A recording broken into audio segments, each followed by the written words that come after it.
Hey, what's up guys? It's Kuya Vic Tech Reviews. Alam ko guys, marami naghihintay sa inyo ng review ng ATK F1 at ATK X1. So, ito na yon. Guys, by the way, ang ATK is the high-end na line ng mouse nila or gaming peripherals nila. So, merong VXE at merong VGN. Yung VGN siya yung pinaka-budget.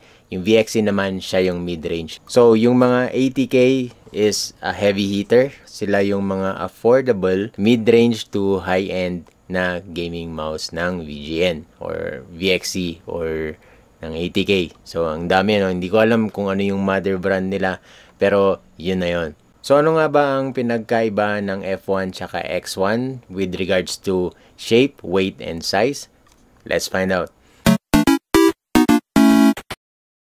Nga pala guys, kung gusto nyo makita yung live unboxing ng mga mouse na to, nandyan yung link in the description or nasa comment section or nandito sa screen. Check nyo na lang dyan. Okay, so, unahin muna natin yung presyo para hindi na kayo ma-surprise, ano? Alright, so ang pricing ng X1 is around 3,200 to 3,800. Depende yan sa variant kasi merong Pro, may Pro Max, at may Ultra version. At the end of this video, sabihin ko sa inyo kung ano yung recommendation ko or kung ano dapat yung bilhin nyo na variant ng mouse na to. Ano nga ba ang major difference netong dalawa? Unang-una, itong X1 is large. So, makikita naman natin. So, ang length ng X1 is 127mm. Medyo mahaba siya. Tsaka medyo malapad din siya, no? 64mm ang width niya. Yung height niya naman, hindi naman ganun kataas. It's just a 40mm. So, para sa akin, nag-complement naman yung dimensions niya sa shape niya. And yung similar shape nga pala nito guys, is the new Razer Viper V3 Hyperspeed. Maraming nagsasabi na halos parehas lang sila ng shape and size and weight. Hindi ko pa nahawakan yung Razer na yon, pero sa Elo shapes, halos parehas na parehas sila, parang 1:1. Kung hindi nyo ma-afford ang Razer Viper V3, gaya ko, mag-X1 na lang kayo kasi yung price niya is, I think, more than half. So, next naman is my favorite. So, itong ATK F1 naman is recommended for those who have small to medium hand size. Ang sukat nito is 118mm. And then, yung width niya is 62, height niya is 39. So, hindi siya ganon ka-aggressive. Hindi siya parang bundok na, biglang taas and then baba. So, ito, I think for me, medyo malapit siya sa shape ng Lamzu Atlantis Mini. And then, the Ninjutsu Sora V2. Halos ganon, okay? Ito yung parang budget version niya. Or sabihin natin affordable version pero hindi nagkakalayo. Let's say, mas maganda pa sa specs ng mga mouse na nabanggit ko, itong nasa F1. Kaya kung hindi nyo ma-afford yung mga mouse na yun, kasi nasa 5,000 to 6,000 yata yung mga yun, ito, nasa 3,200 lang. And 4,500 kung gusto mo ng ultra variant. So, affordable pa rin, di ba? Halos same vibe. Pero para sa akin, since nahawakan ko na yung mga mouse na yun, mas preferred ko yung, yung mga curvatures niya or yung pagkagawa sa kanya. Mas nagustuhan ko tong F1 to be honest. So, sa internals naman, the same lang sila. Halos wala silang pinagkaiba. The MCU, the sensor, the primary switches, the encoder, and everything. Parehas na parehas lang sila. Ang pinagpipilian lang talaga natin sa mouse na to is the shape, the weight, and the size. Yun lang naman. The MCU is a 52840 chip and then the sensor is the brand new Pixar 3950, hindi na yung 3395. So, nag-jumble-jumble na. Isa sila sa naunang gumamit ng newest sensor ng Pixar. But for me, hindi naman nagkakalayo ang 3395 sa 3950. Yung 3395, mabangis pa rin yun. Siyempre, second pa rin. Nasa top pa rin sila. And then, the switches. Napakaganda na switches na ito. The Omron Opticals. Pinakamahal na switches at I'd say, para sa akin, pinakamagandang optical switches in the market right now. Maganda yung tunog, yung latency niya, yung debounce time niya, kaya niyang mag 0 milliseconds ng walang double clicking. Very crispy, very snappy and on point. At masarap din sa tenga yung tunog niya. Lastly guys, parehas silang may kasamang 8K receiver. Pwedeng isang dongle para sa dalawa. Okay, pero hindi nyo sila pwedeng pagsabayin syempre. Para isang dangle na lang, kunyari bumili kayo ng X1, bumili kayo ng F1. So pwede nyo gamitin one at a time using only one dangle. Kasi pag binili nyo yan ngayon, may kasama pa siyang 8K receiver kasi yun yung promo nila. So may kasama pa siya. So sa variant naman guys, gaya na nabanggit ko, itong X1 and F1, meron siyang Pro, meron siyang Pro Max, and meron siyang Ultra. So, ano yung mga difference nila? Well, medyo nakakalito. Pero yung Pro, usually yun yung lightest. And then, pinaka mababa rin yung battery niya. Nasa 300 mAh. Yung Pro Max naman, usually pinataas lang yung battery. Ginawa lang 500 mAh. And then, the Ultra, magkaiba sila. Sa F1, yung Ultra is still 300 mAh. Pero yung sensor niya is na-overclock. Or sabihin na natin na natitweak. Tapos yung lift-off distance niya may increments na 0.1. Ayun yung meron sa Ultra, kaya siya yung pinakamahal. Sa X1 naman, medyo baliktad siya. Pero yung Pro version, yun yung lightest. Naka 300 mAh yun. Pero yung Pro Max and Ultra ng X1, parehas sila ng battery. Naka 500 mAh siya. So, yung Pro Max and Ultra sa X1 is parehas lang sila ng battery and weight. So, wag kayong malito doon guys ha. Tingnan nyo na lang sa website nila or sa link na nakalagay dyan. Check nyo na lang mabuti guys kung anong variant ang pinagpipiliin nyo para mas sigurado. By the way guys, ang kulay lang ng dalawang mouse na to is black and white. Parehas silang matte, no? Itong white, I find it a bit may pagka, para sa akin chalky ang dating niya. Pero same pa rin, ice cool pa rin ang tawag nila dito. I think this is one of the best coating right now sa mouse, no? Sa mga na-testing ko, nare-review ko.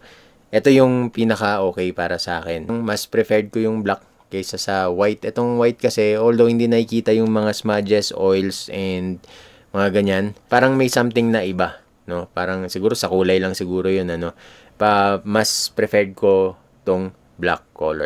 So guys, pag-usapan natin ang pinaka-importanting topic ng video na to, which is the gaming and performance. Gaano nga ba kabangis or sabihin natin gaano kabulok mag-perform ang mouse na to? Well, ay hindi ko masasabing bulok ano. For my weeks of testing sa mouse na to, so 1K sa 4K and 8K, grabe.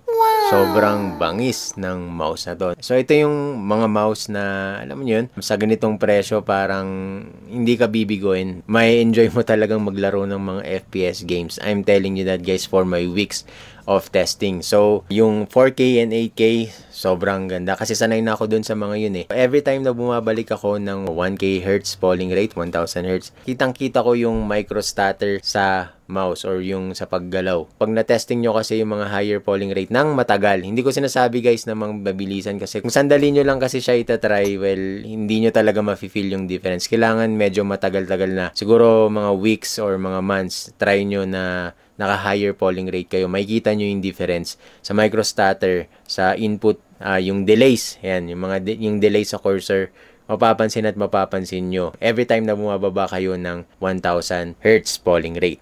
The switches guys, sobrang ganda ng switches nito. Gaya ng sabi ko, kaya niyang mag-zero debounce since optical to, mas mabilis sa mga mechanical. And then, maganda dito is hindi siya nagdo-double click. Wala rin akong slam clicking na napansin gaya ng sa Zaupin ko nun tsaka sa ROG na may mga slam click. Ito, wala. So, I think yung switches niya is one of the best, no? It's light and tactile. Ang ganda ng tunog. Kakaiba yung tunog niya eh. Hindi siya katulad ng mga ibang opticals na mabigat tas medyo mababa yung tunog. Ito, very crispy. Ayan. Ito rin yung gamit ng Sora.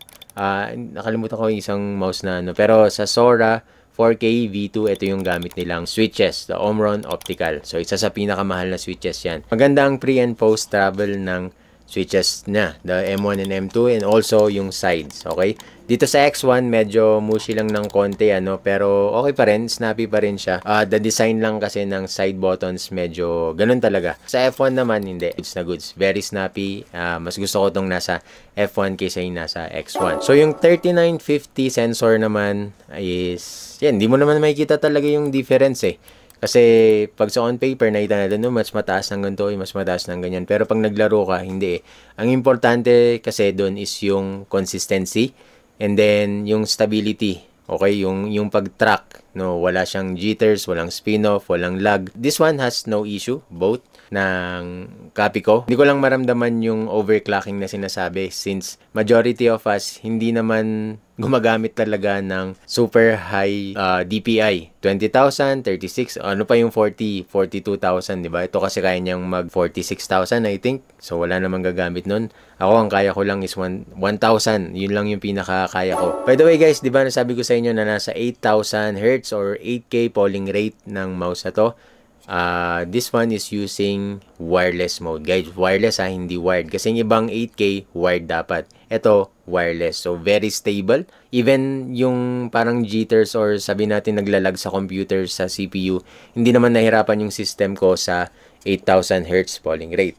And then, ang maganda pa dito, meron silang tinatawag na Apex Shark Esports Mode. Yun yung esports mode. Yun yung parang signal boost or latency boost ng connectivity or signal sa mouse to this receiver, papuntang CPU, and then papuntang monitor. So, very stable. Maganda siya. Pwede nyong i-on and off. Yan, depende sa inyo. Kung gusto nyo talagang high performance lahat. Kung nilalaro nyo is rank or tournament. Kung gusto nyo talaga ng high performance, pwede nyong i-on and off yan. Pero, ang downside nito is kakain siya ng power. So, yung 300 milliamps or yung total hours na na-claim nila is bababa pa yan. Lalo na pag naka-higher polling rate kayo. So, expect nyo na bababa yan. For the battery life naman, guys, wala akong naging problema. Wala akong na-encounter na fast charging even sa mga higher polling rates. Tama lang siya. Sa 300, siguro aabot ito ng 70 to 80 hours of gaming. And then, sa 1,000 Hz, pagdating sa 8K and 4K, siguro nasa 50 to 60. Pero, hindi naman ako nabitin. Never akong nabitin. Kung nabitin man ako, makikita ko agad na meron na siyang red light or nagsisignal na palobat na yung battery and then kailangan mo na mag-charge. And speaking of charging, mabilis lang siya. According to my experience, it's 1 hour to 90 minutes. Fully charged na. So, napapahinga lang ako ng saglit. Plug ko lang siya after a while. Yan, naka-full charge na agad. Ready to go na ulit. What more, yung mga nasa 500 milliamps. So, mas matagal yun, Parang aabot pa kayo ng 70 to 80 hours pag gumagamit kayo ng 4K to 8K. Alright, lastly, the skates, guys. Magkaiba sila. Itong nasa X1, mas maliit siya. Tama lang yun kasi malaki tong mouse na to. So, kailangan niya ng mas maliit na skates para mas makagalaw siya ng maayos. Dito naman sa F1, dahil mas maliit siya, kailangan ng konting mas malaki. Okay, mas malaki ng konti dito. And then, dalawang maliit or tatlong maliit. Okay, kasi ito kasi pag mas maliit kasi na mouse, yan, expect natin na mas agile siya or mas nimble siya. Mas madaling galawin. Madali yung mga movements. Kaya, okay lang na ganito. So, depende rin sa inyo, guys. Pwede nyo naman palitan kasi may free naman tayong skates. Iba ang configuration, magkaiba pa rin sila. Ayan, pwede nyong ilagay yan. So, feel free to experiment what works or kung ano yung best para sa inyo. Feel free to do so kasi libre naman. So, for the build quality naman, honestly, okay sila. Lalong-lalo na itong F1 is a perfect build. Meaning, wala akong na-encounter dito na flexing, creaking, rattle, stuck up. Yan, or maingay na encoder. Wala akong na-encounter dito sa F1. It's a perfect build for me. Kaya sobrang tuwang-tuwa ako dito kasi with that kind of price point, with this kind of build, sobrang panalo. On the other hand, itong X1 naman, medyo may sablay dito ng konti. Kasi itong right side, meron siyang minimal flexing. So, para siyang VGN F1 na na-encounter ko nun, biglang lumabas yung flexing dito, side flexing. Well, ang maganda naman dyan kasi dito banda. Okay, kung nakikita nyo yan, dito siya banda sa may taas. Okay, hindi dito sa may gitna mismo. Pag dito yan sa gitna, yun yung nakakairita. Ang solution lang dyan, i-press nyo lang itong baba. Okay, press nyo itong baba ng gently. Press nyo ng gently baba. Ayan, mag-snap na ulit siya doon.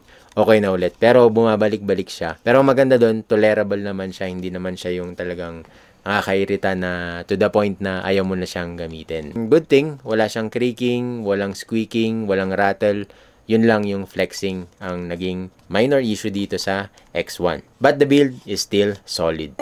So sa coating naman, kung kailangan pa ba siya ng grip tape, para sa akin hindi na. Katulad ngayon, medyo pasma na yung kamay ko. Sobrang kapit na kapit to. Sobrang ganda ng grip. Even sa white, maganda yung grip niya. Tsaka maganda dito sa coating nila is kahit makita mo yung smudges, mga oils, o mga fingerprint, pag pinunasan mo to with alcohol, nawawala, bumabalik sa dating original na coating niya. Kaya Ganda talaga. Pero pag dry hand, ibang usapan yon. Madulas talaga pag dry hand ka. Pero sigurado naman, magiging sweaty hands ka rin, di ba? Lalo na pag intense yung laro nyo. Okay na okay yung kapit niya. Pagdating naman sa software or sa application, dalawa ang option nyo. Pwedeng web-based. Yan, gagamit kayo ng internet tsaka browser. Meron din yung software or application na i-install nyo sa system nyo. So, nakita ko, mula sa una, ang software ng VGN, talagang, from scratch, hindi siya maganda.